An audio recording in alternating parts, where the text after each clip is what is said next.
క్రైస్తలో ఈరోజు దేవుని యొక్క వాగ్దానము కీర్తనలు 16వ కీర్తన 11వ వచనం. నీ సన్నిధిని సంపూర్ణ సంతోషం కలదు, నీ కుడి చేతిలో నిత్య సుఖము కలదు. దేవుడి వాక్యం నిలిచిందాక ఆమేన్. అవునండి, దావీదు భక్తుడు తన అనుభవపూర్వకంగా ఈ యొక్క వాక్యం ఇక్కడ వెల్లడి చేస్తున్నట్టుగా మనం చూస్తూ ఉన్నాం.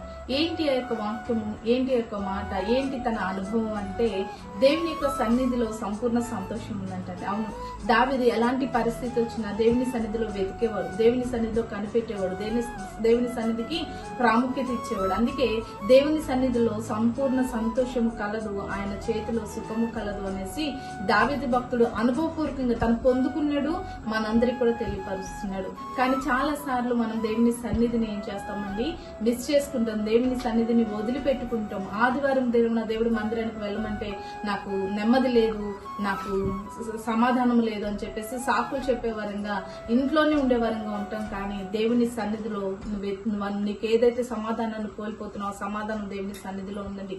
ఏ సుఖం అయితే నీ జీవితంలో కొదువైందని నువ్వు అనుకుంటున్నావు, అది దేవుని సన్నిధిలో ఉంది.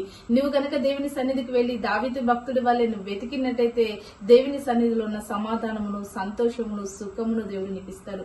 కాబట్టి నీ ఏ సమాధానము, ఏ సంతోషము, ఏ సుఖము నీ జీవితంలో కొదువైందని దుఃఖపడుతున్నావో వెళ్ళు, దేవుడి మందిరానికి వెళ్ళి వెతుకు. దేవుడు ఖచ్చితంగా నీ జీవితంలో అట్టి సమాధానాన్ని, అటు సుఖాన్ని ఇస్తాడు. అటు రీతిగా నన్ను మనల్ని దేవుడు దీవించునుగాక.